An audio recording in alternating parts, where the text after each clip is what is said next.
Hello and welcome to the International Citizen Student Show. Hi, Asha. Hi, Alex. Hi, everyone. I'm Asha with Dr. Alex Fenton, Associate Dean of Chester Business School. Back with you again. And Alex, unfortunately, Dr. Trevor Omori could not join us today. So it'll just be two of us, and we have an amazing guest coming up, Nova Lorraine. She's going to be talking to us about AI in the higher education industry. And Alex, let's start off with the news that I'm so proud about and excited. Our University of Chester standing in the Complete University Guide. Yeah, absolutely, Asha. Thanks so much for that introduction. And sorry for the false start there, guys. We had just a slight technical fault. We were supposed to start 15 minutes earlier, but we're here now, thank goodness. And yeah, as you say, Asha, it's great news. The university's celebrating its best performance ever in the Complete University Guide, so that's wonderful. So tell us a little bit about that, Asha. Yeah, so we've actually reached number 56, University of Chester. That's the best showing amongst 130 universities in the UK. So I would say that's a testament to the leadership team, the quality of our educators, the support, non-academic support staff, and the students as a whole. It was a teamwork. And I can't be more incredibly proud, Alex, as a student who has just completed my MBA program in the university. Fantastic. We are a very multicultural university, haven't we? We welcome students from all over the world. And as it was Eid yesterday as well, we must say Eid Mubarak as well, mustn't we? To all our listeners and students that are celebrating Eid as well. So that's a great celebration. And as you say, Asha, we've got a superb show lined up, a really good guest talking about the future of international education today. So it's going to be a really interesting discussion today, Asha. But also we've got some great news. You graduated very recently as well, didn't you? So here's some photos of your graduation. Tell us about that. Yes, so the graduation ceremony was held in the university's chapel. It was a small ceremony. Our graduation ceremonies are usually held at the Chester Cathedral in the month of March and the month of November. That's the grand one. This is a small, intimate ceremony for students who are, in between that March and November. So it was a wonderful ceremony, very small, very intimate. If you see my photos there, we had a group photo as well as I took one with our VC Vice Chancellor, Professor Eunice Simmons, and the Dean of the Business School, Professor Kurt Allman. So it was an amazing, memorable ceremony, Alex. Really had a wonderful time. So I'm now a proud alumni of the University of Chester, going into the working world again. So, yeah. And you are such a proud alumni, aren't you? It's been such a pleasure having you, as one of our students, Asha, and you've just got involved in so many brilliant things. So I love that sort of celebration at the end. So it wasn't in Chester Cathedral, this one, but it's in our beautiful chapel. And I think part of the benefit of being a more intimate, you got to meet the Vice Chancellor and the head of the faculty. And I hope they realise, like we do, what an incredible job you've done and a great journey. It's been our pleasure. Thank you, Alex. It's truly an honor, really. Fantastic. So that was that.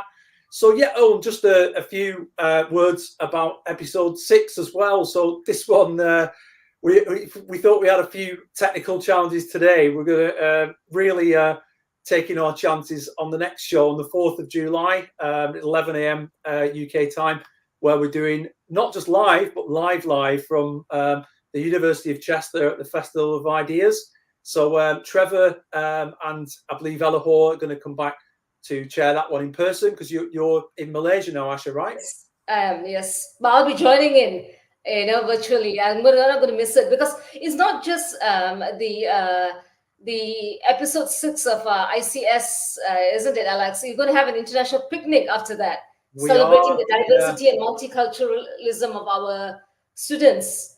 Yeah, exactly. So it's a real, we've got a beautiful postgraduate cafe that Trevor runs, and quite often this runs online through Teams. So we always said we will bring everybody together in person, do a international picnic in the grounds of our beautiful Queen's Park campus. So we're really excited about that and exploring international students in the Commonwealth and getting to speak and hear from some of our students. So I'm excited, Asha. I just hope the technology works. And I Yeah, hope me it's rain as too. well, because it is in the UK, isn't it? Picnics quite often get rained off in England, you know. But what do you think?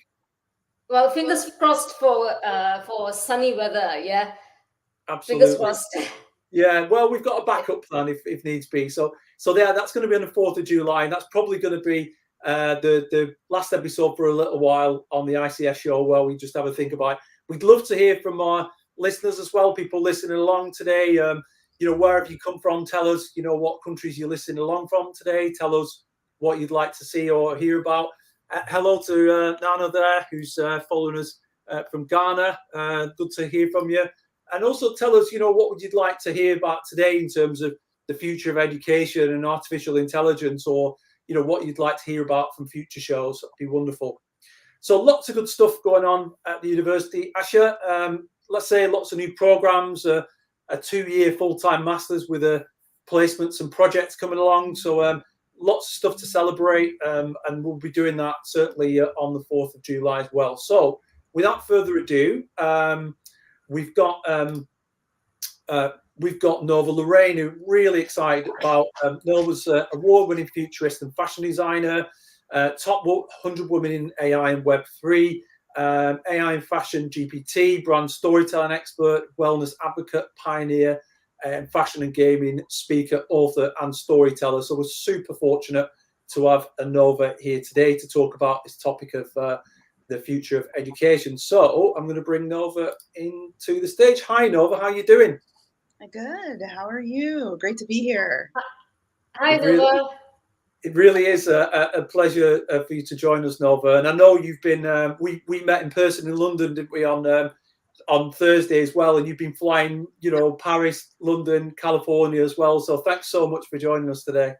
Yeah, absolutely. Calling in from California today, preparing for another conference and a few speaking engagements this week as well. Fantastic. Yeah, Nova. Yeah, very interesting. Yeah, she's also the author of Unleash Your Supernova, and the latest one, The Jockey on the Horse, a creative's guide to AI.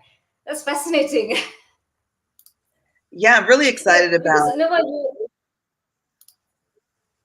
No, go ahead. yeah, because as far as I know, you transitioned from a psychologist to a fashion and creative arts, to the fashion and creative arts, and now to AI. So it's a pretty transformative journey, isn't it? You never connect the dots in that sense. So would you care to share with us about your journey and your book, your latest book? Sure. So the latest book is The Jockey on the Horse, A Creative's Guide to AI. And it really applies to anyone that wants to learn how to thrive in this new digital age. There's going to be a lot of disruption. We're going to touch on some of that as it relates to education shortly. But across industries, we're going to see a change in how things are done. And how are people preparing for this? And not just through the careers, but as well as their well-being and emotional health as well. So it incorporates all of that.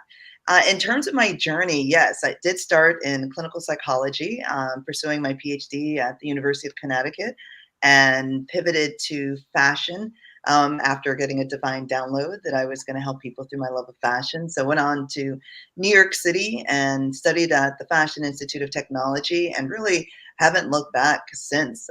That journey led me to media and publishing, wanting to really give back to my creative community, creative entrepreneurs that I really resonated with as a fashion designer, and launching a new business in the space. Really just learning as I was going, and wanting to offer a platform for others to be seen and heard, especially those that were really developing the future of, is what I focused on as it related to Rain magazine. And so Rain led me to emerging technologies such as blockchain specifically, and its use case around Bitcoin. And I did an article on Bitcoin in 2013, and really was hooked on this technology called blockchain, and how it was going to impact, of course, the financial sector, and continue to dive in and came across Ethereum in 2017, and 2020 is when I made that leap where I said, okay, it's going to be all things Web3 for me, and really diving deep and learning about not only blockchain, but anything that incorporated decentralization, tokenization, and immersive spaces, spatial computing, and then eventually into generative AI. So this journey into AI, specifically generative AI for me, has been about 2 years now, a little over 2 years, and it's been really exciting. And I just saw a need to put out some information within a book that can help guide individuals, very easily, on what is AI, what is it for me, why should I care, what's coming, and how can I best prepare, and not necessarily just to survive, but we want everyone to thrive in these coming years. And so how can an individual thrive? And as we know, we've seen the creative industries be impacted greatly these last, I would say, 12 to 18 months. So really wanted to also give something that would support the creative industries as well. Okay, brilliant. Well, I mean, you've talked about the creative industry, Nova. That's great. We want to just get your thoughts on AI now in the higher education industry. So, because as you know, AI has been, as you may know, I mean, AI has been said to be quite disruptive and transformative in the higher education industry. So, just like to get your thoughts on that. As me, as a recently graduated student, and Alex as an educator, and institutes like Chester as a whole, in the higher education sector, as well as where do we go from here in the future. So, I'll start with perhaps say for students, since I just recently studied. So I find generative AI really helpful. I have just dabbled in a bit of AI, generative AI apps like ChatGPT, EDU, and a few other apps. So I find that helpful personally for myself. How else do you think, Nova, that we can harness as students generative AI as students in the higher education industry? And would it potentially sort of limit students' creative thinking and critical thinking skills because you come to over rely on AI? Well, let's break that up because those are Yeah, two big questions. that's two. Yeah, two in one. Yeah. Let's focus initially on generative AI and how it's impacting students, and then we can, of course, talk about challenges. And when I was in graduate school, I was teaching an undergraduate course, and went on to continue teaching throughout my career because I'm very passionate.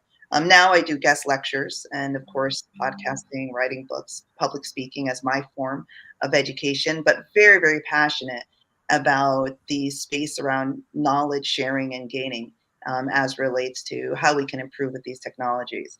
So with generative AI, my introduction to generative AI really was with Midjourney, which is a prompting, text to image tool.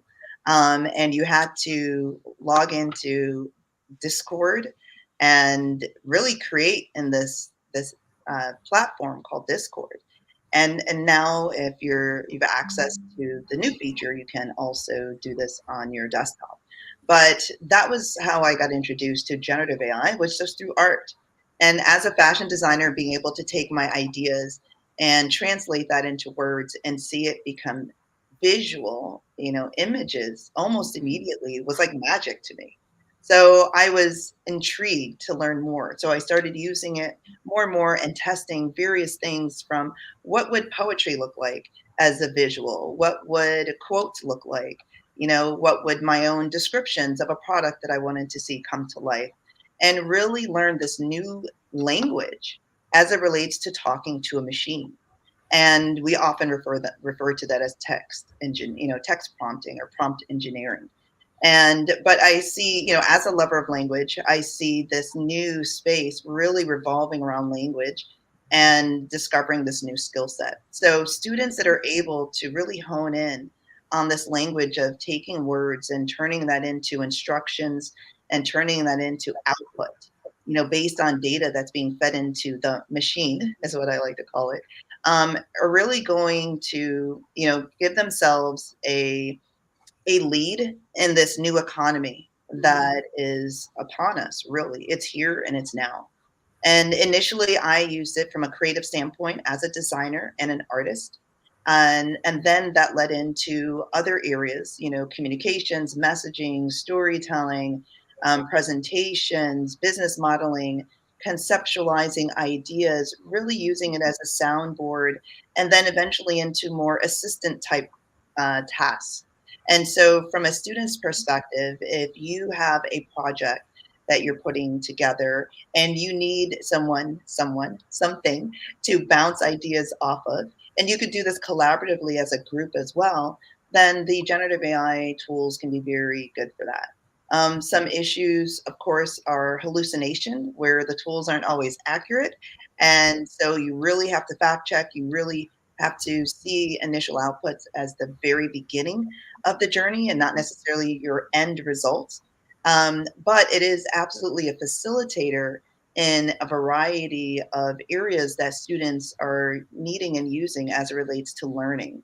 And some of those areas can be tutoring. If you have an a challenge, let's say with math, and you're in an algebra course or a geometry course, and a lot of curriculums have modified how they teach math in the last few years, and not all students have adapted to this new method of how math is being taught.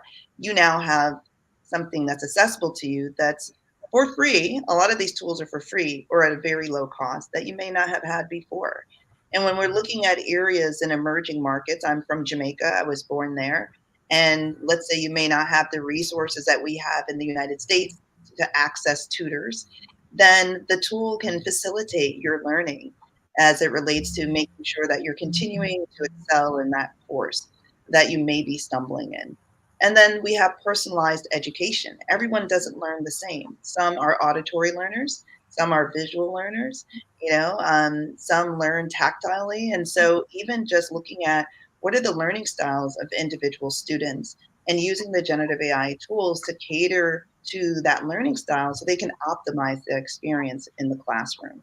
So I'm going to pause there to see if you want to interject, but I can go on and on and how students can use generative AI. And then I'm happy to share more examples, but we also can discuss those challenges as well.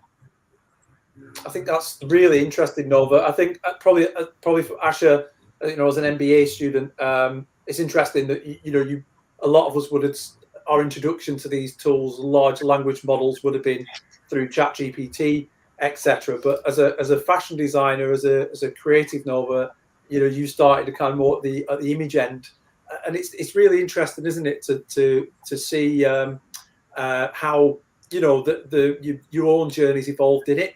But I think with the written subjects, I think with some of these tools now and large language models, I think this is very disruptive, isn't it? Because we're suddenly now asking the question, well, as educators, we need to make sure that we're preparing our students for future roles and even jobs that don't exist yet as well. So how can we do that in when the world is evolving around us, do you think? Yeah, and I think you bring up a great point there because we do have two camps. We have the AI enthusiasts and we have those that are resistant to the tools as well. And, a friend of mine recently described this as you can't put toothpaste back in the tube, right? The cat is out of the bag, as another colleague had described it. And so AI is here. It's a tool just like, carpenters have tools. They have hammers, they have screwdrivers, they have nails. There's all sorts of things that they can use to build a house, for example. And we have tools. We have a smartphone, we have a desktop, we have, calculators. And these are tools that we've been using to facilitate our learning to this date. And artificial intelligence, specifically generative AI, is another tool. And so it's up to educators to decide if they want to introduce this tool to their students, knowing that it is also something that is becoming a foundational technology across industries.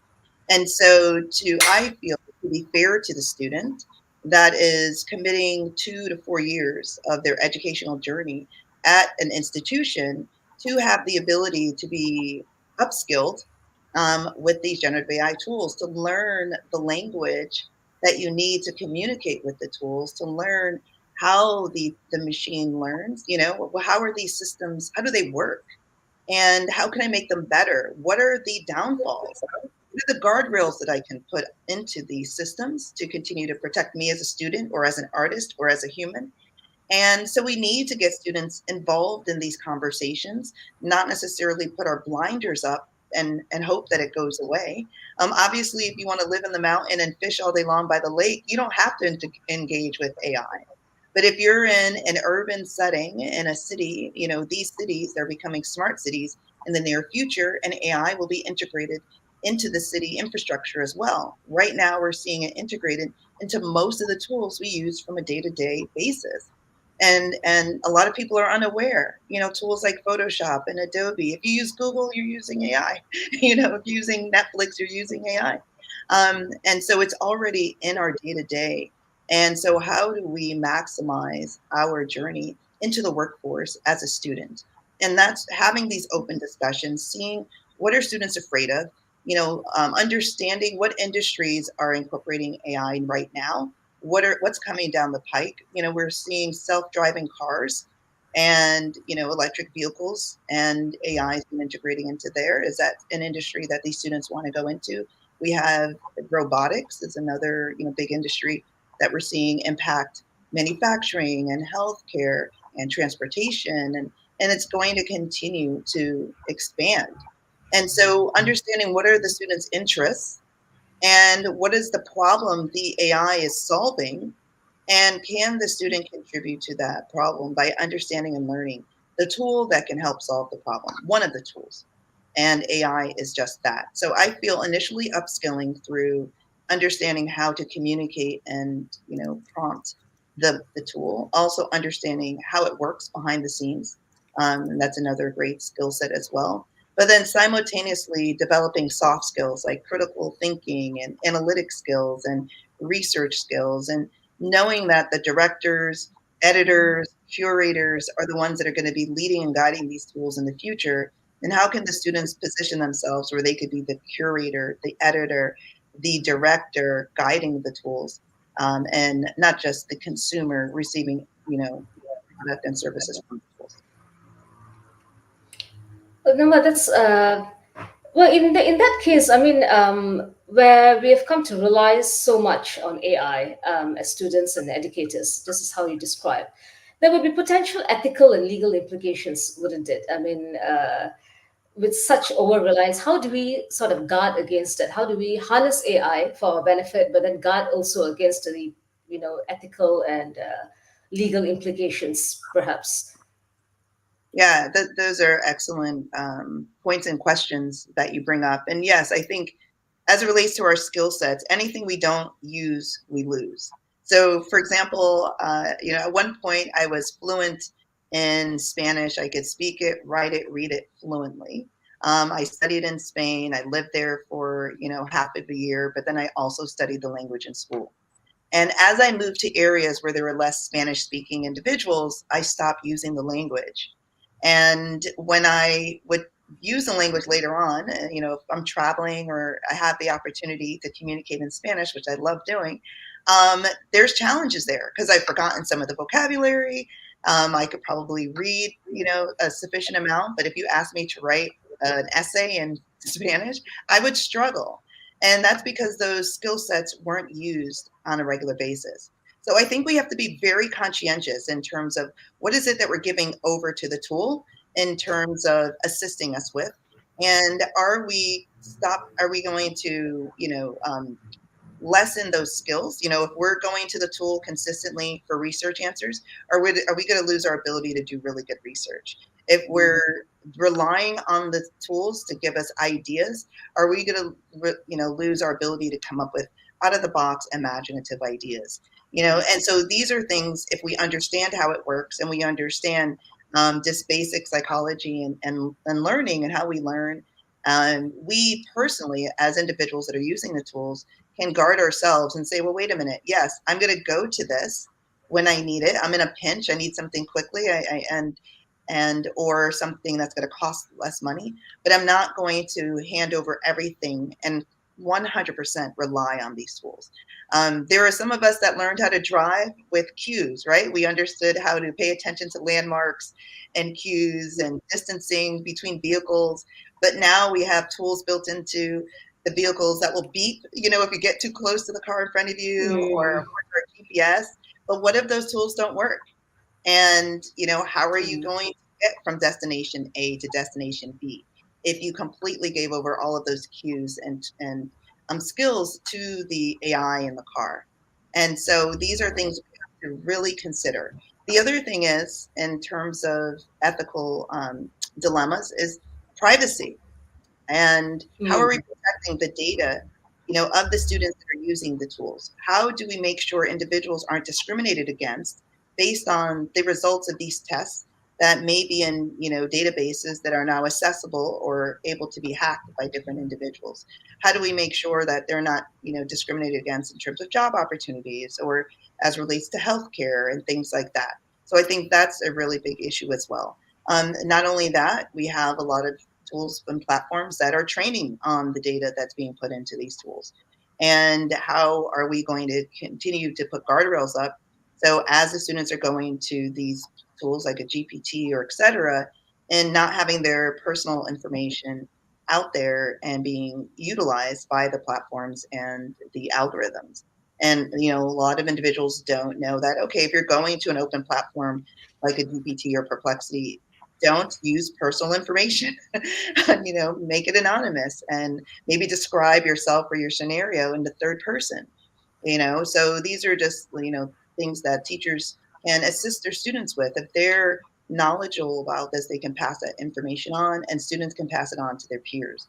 And then we have other issues around biases. The tool and the platform is only as good as who has inputted the data and trained the algorithm and the language model. And so garbage in, garbage out. There's times when I use imaging tools, especially, and when I'm asking for a specific thing, it's very biased in how it's representing that object or that image or that person based on the words that I'm putting in. So the tool, again, is limited to the data that it's trained on. And it gets better with more data, hence why a lot of these free tools are free, because they need more information to learn and adapt and grow. And so even understanding that small fact can help individuals decide, well, what data am I wanting to give over to this training, or maybe demand to get paid for the data that's being shared. And so again, it's really knowledge is power in this situation, and it's really up to educators to first upskill themselves and understand how the tool works, understand how they want to use the tool. They don't have to use it in every scenario, but what is the problem they can solve in their own day-to-day world in education, and then pass on the pros and cons to their students, so the students are fully aware of what they're getting and what are the challenges that lay ahead as well. Fantastic, Nova. And just on that point of garbage in, garbage out, Uma makes an interesting question about, programming using these tools. So basically, if the tools like ChatGPT are giving an older version of the language, so he wants to know like how you can kind of update ChatGPT with changing version of languages.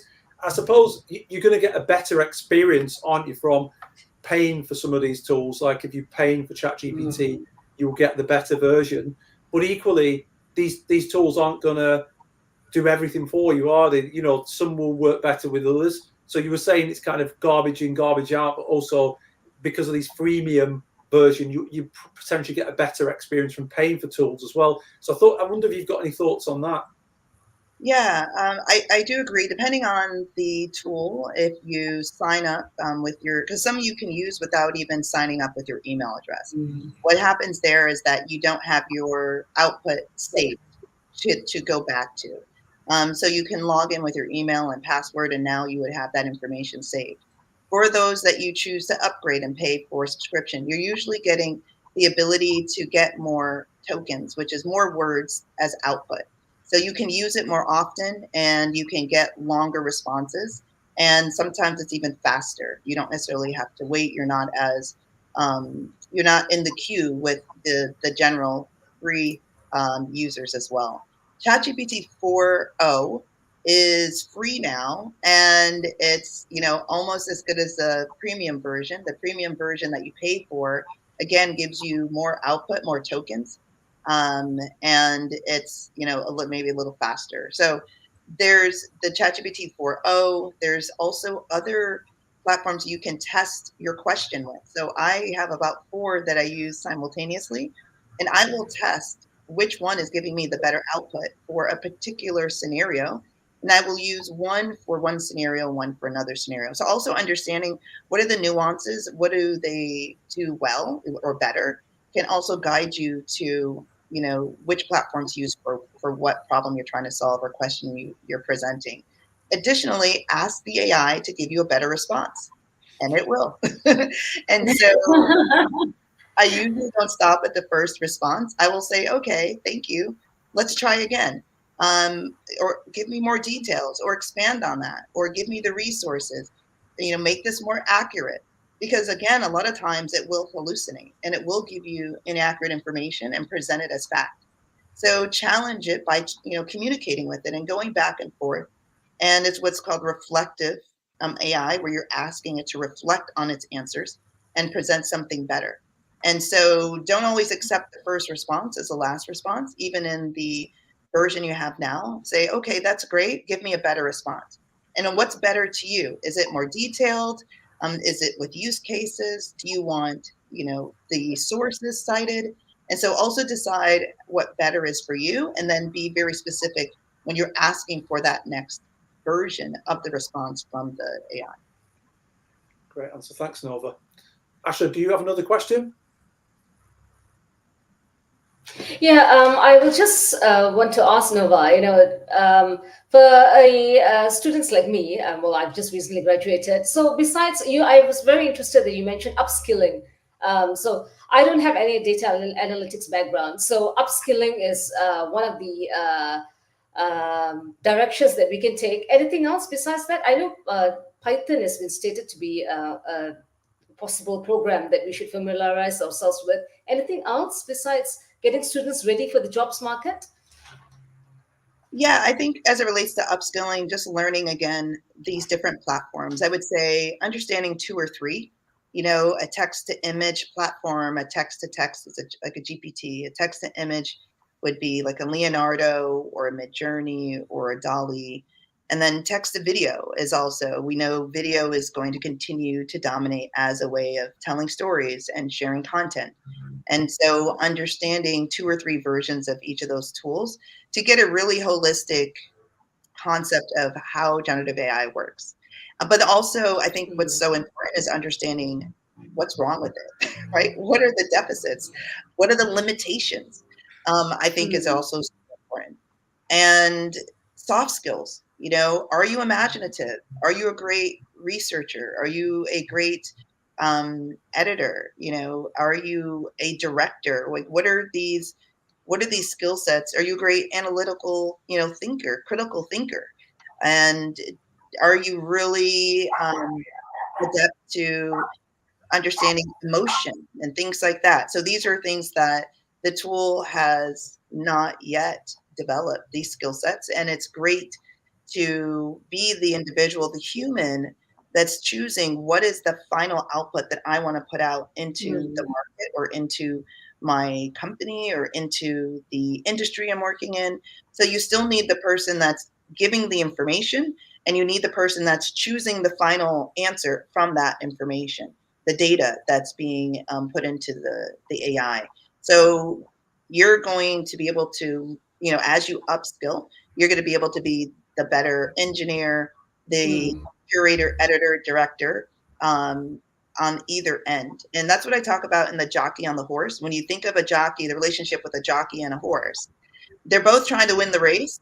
They need each other, right? And the jockey is going to help, with the horse's nutrition and physical training, but it also can make decisions strategically in real time based on what else is happening in the race. And the horse is going to allow the jockey to get past the finish line, right? The jockey is not going to outrun the horse. So they need each other. And so when we look at AI as a tool to work with and co-create with and work collaboratively with, we have what's called hybrid AI. And I think that's something that students can understand is, how do I become a better student by collaborating with the tool, not over relying on the tool, but collaborating with the tool. How do I still, how do I remain the jockey, you know, in this race, in this new digital age? How do I hold the reins and still be the one that's, guiding and deciding where I want the tool to go and what I want it to be used for? So these are some things that students can think about. And then I think imagination and creativity. Yes, we've seen some amazing output from, at least from visual standpoint as a use case as relates to AI. But humans can come up with things that the AI has yet to, come up with. The AI is trained on existing data that we fed it, and then out of that comes something new. But we can come up with something that has not yet been fed into the machine. And so also understanding that our imagination is very powerful, and not to give that up and give that away. Not to give up the creativity, but see AI as a way of enhancing your creative skills, enhancing your research skills, your analytical skills. We don't want a society where no one can do math, no one can read, no one can write. I don't know, maybe some people do. But how do we maintain those basic skill sets and enhance where we can go by having this new machine, this horse, taking us across the line a little faster? No, but that's really, really good answer. And I just wanted to bring, this is a great question here from Hasib. He says, if it means we're using ChatGPT, then we have to spend a lot of time in order to get accurate, authentic information. How we know about this? It really says the tension between this kind of the potential of these new tools. But what do you think about Hasib's question? I think it's an excellent question and a very valid concern. There is a lot of individuals are using a tool and not fact checking. They're not querying for more accurate results. They're not getting sources and citations. And again, that goes back to research and critical thinking and analytical skills. And I think that it's going to be up to us as we're receiving this information to do it on our own. There are companies that are putting things in place. There's watermarks that are visible and invisible that is being tagged with the content that's coming from AI. So we're going to see more of that. There's going to be platforms where you as an individual can take an image and be able to scan it really quickly, or with a click or two, be able to see if this output is AI driven. And there's, a lot of those are already existing for especially text to text. So it's going to be up to us to discern, is this real or is this not? Because there's going to be a lot of content out there that's garbage. However, I do think what that's going to do is it's going to encourage more real-time, in-person engagement and interaction and entertainment. So we're going to, come to a point where it's, okay, I'm only going to believe what I can see and touch in real life. And so we're going to see more conversations happening in person, and people seeking out these in-person experiences. One, because they want to maybe just disconnect from the digital, experiences that they're having, and or they want to be able to know, okay, is this real? Is this person real that I'm watching or speaking? And I also think people are going to really attach to their sources that they trust. They're going to look for thought leaders that they really trust, and they're going to follow those thought leaders because they're going to say, okay, well, I know this person. I've been following them for the last 10 years.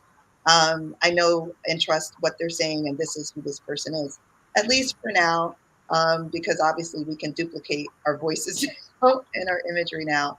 But I think it's going to be looking at what tools are out there that can help us sort of guard the authentication of who's speaking and what's being said, what's being shared, and really keeping up to date on what those tools are and putting those in place. And then also looking at, again, just more in-person experiences, so you can, use your 5 senses to be able to discern if it's real or not. That's really good. So it's kind of fact checking. It's the same with any source, isn't it? You've got to fact check, and you do have to spend. But I love the idea of the jockey and the horse.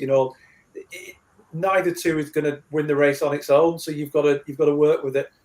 Dr. Trevor as well is following us on LinkedIn. He's saying, not giving up creativity, right? Rather using AI to enhance creativity, I think has really resonated with him as our MBA director as well. So it's kind of, it shows that sort of ability of humans and AI working together, doesn't it?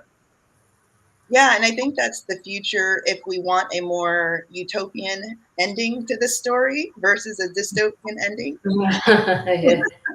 Yes, absolutely. My takeaway, Nova, is that what I like, the takeaway that I took from you is that we are still in control. Humans, ultimately, the machine is as far is there to complement us, like you mentioned, as opposed to it taking over our, jobs and thought processes and whatnot. So I am very happy to hear that actually. Yeah, Yeah. I think at the moment we're at this really critical crossroads because the machine learning is advancing so quickly.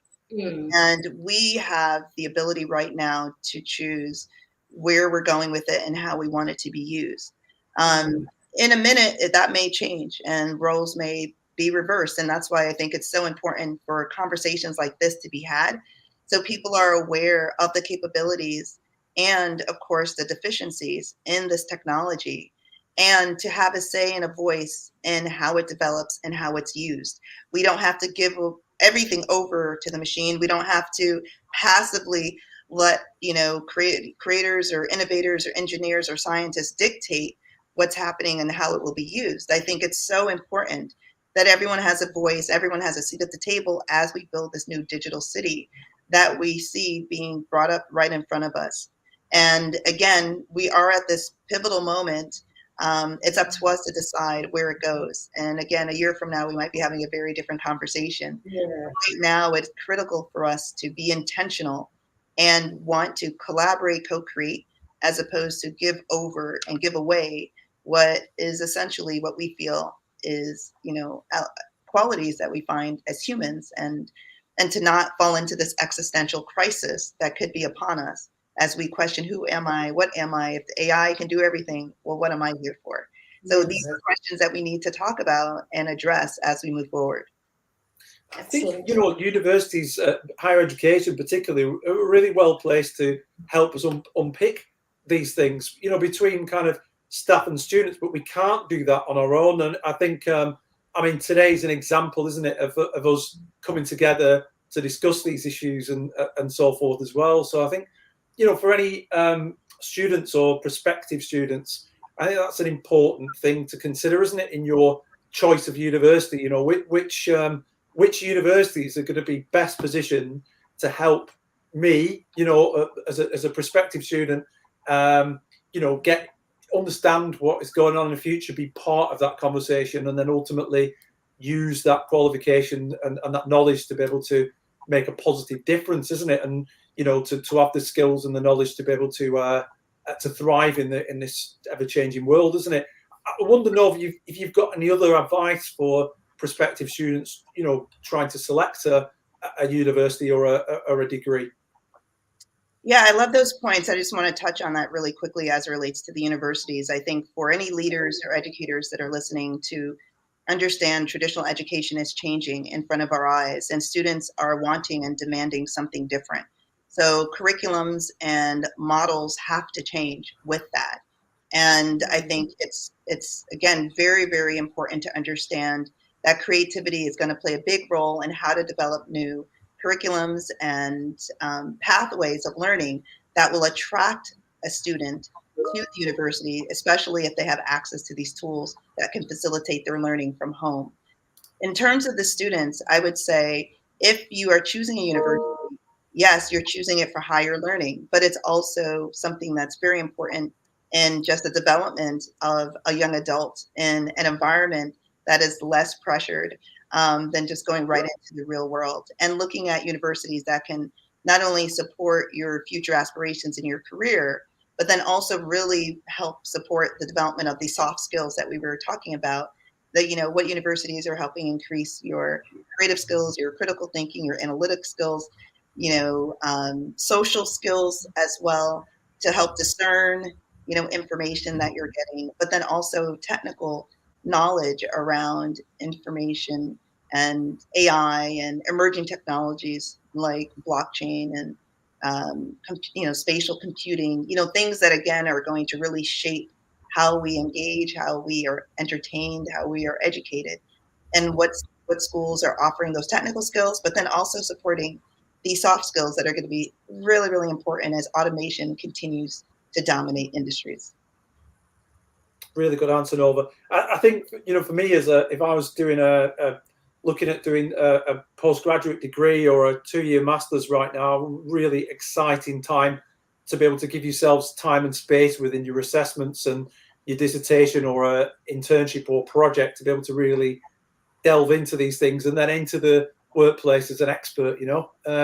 Just keeping one eye on the time. I think we've got just a few minutes left, sadly. I can't believe how fast it's gone. I could go on for another hour.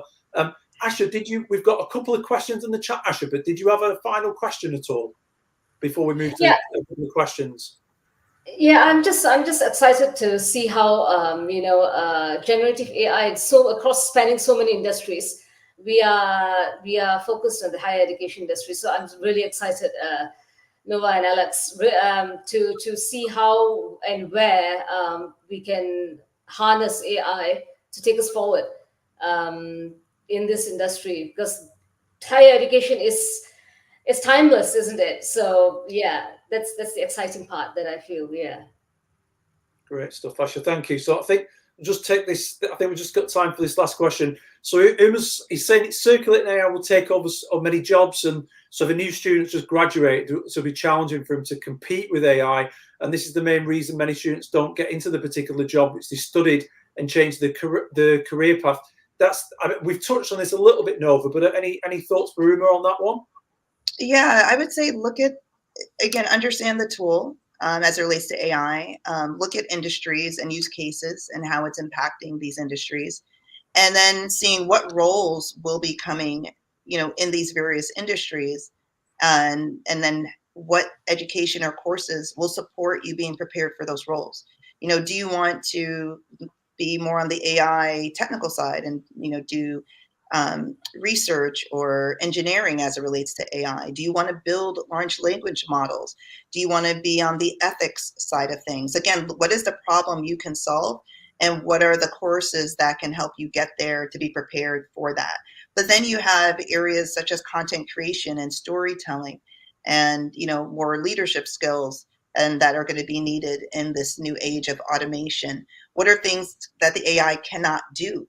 Of course, we have healthcare that's being advanced, but there are things that will never be replaced in healthcare.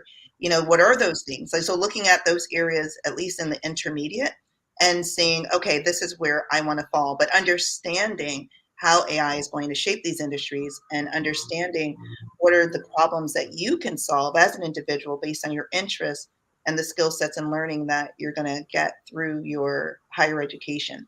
So I say, look at it without fear, like get excited. Like there's so many new roles that are being created and areas that need to be addressed. We've talked about ethics. We've talked about security and privacy.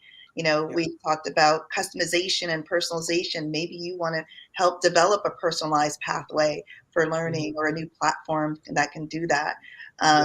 So there's so many opportunities to be excited about and looking at it from an abundant mindset. And what I also think could be really excited about universities and what they can turn into in the future. When you think of a Renaissance period, you think of a period where people are expanding creatively and they're looking at arts more seriously and how that can add value to a society. And so maybe the universities can be these areas that really support and engage in the arts and culture and history. If automation is continuing to, do the tasks that we don't necessarily have to do anymore, how else can we expand as human beings, and how else can we grow? And what can we do with this new time that we're getting back from, automation? Absolutely. Fantastic. So Parth was asking about AI. You mentioned public health and the future of health, but also, Deepika was asking about animal behavior and placements and so forth. I mean, for me, I think, with all these things, is it worth doing these things? How AI is going to impact on everything, isn't it? And it already is, and it will continue to do. Is it worth doing these things? Well, you've got to look, haven't you, at the outcomes and how these technologies are going to pick it up. Will your potential university be able to offer placements in this area that will ultimately help you get into that area? And to an extent, you know, what are the role these technologies going to be within these careers? But I just agree with you about Uma's earlier point. I think AI may take over some jobs that require, you know, those types of things. So it's really worth looking at what the future of your area is, because absolutely there are going to be really good jobs and jobs we haven't even thought about yet. So I definitely don't think it's the reason they're not getting jobs in the area. Educated people really are what we need, aren't they, for the next journey? And I think if you're reliant upon something which AI can do really well, then maybe that's going to be a little bit more at risk. So the idea of people deep thinking about these things and utilizing the tools, like saying over the jockey and the horse, is certainly going to be the future of opportunity, I think, isn't it? Yeah. Excuse me. I agree. I also am a realist. There are going to be jobs that are going to go away. So we know this with any evolution in technology. We've seen it before. It's going to continue. In this evolution, it may happen faster than we think. And so again, it's preparing yourself by understanding what are those future-facing roles and opportunities. And then maybe for some, they're going to go into entrepreneurship. And we may see the workforce change as well in terms of the model of how we work, just like how we learn and how we're educated. And so you may see individuals that are in fractional roles. They're in 2 or 3 C-suite roles. They're participating in the creator economy or the gig economy. They're running their very lean small business or 2 or 3 with maybe, you know, maxing out at 5 employees and optimizing their infrastructure and operations through generative AI tools. And so these are things to look into if you want to go into more of an entrepreneurial route, or, you know, a leader at one of these growing companies, or starting your own, obviously, or joining a team as well. But looking at what in 3 or 4 years, because most of these models right now are 2 to 4 years long, you know, what does that outlook look like for industries in 2 to 4 years, and how can I best position myself now to be prepared to step in to the space, and probably keeping in mind it may happen faster than we think. That's a brilliant way to end the show. Asha, any final thoughts before we wrap up? Well, I'm just feel very honored to have you join us today. Nova, I've really learned a lot myself as to how to potentially turn these disruptions that we anticipate into growth opportunities. So it's really a steep learning curve for me. So thank you for that. It's a brave new world, isn't it, Nova? Thank you so much. I really don't want this show to end. I'm just really getting into this discussion, and I look forward to talking to you again soon, Nova, about all these topics, and to you as well, Asha. But thank you so much for joining us, Nova. It's been a fantastic discussion, and we look forward to speaking to you again soon. Yes, thank you for having me. This was great. Thank you, Asha. Okay, bye, everybody. Bye.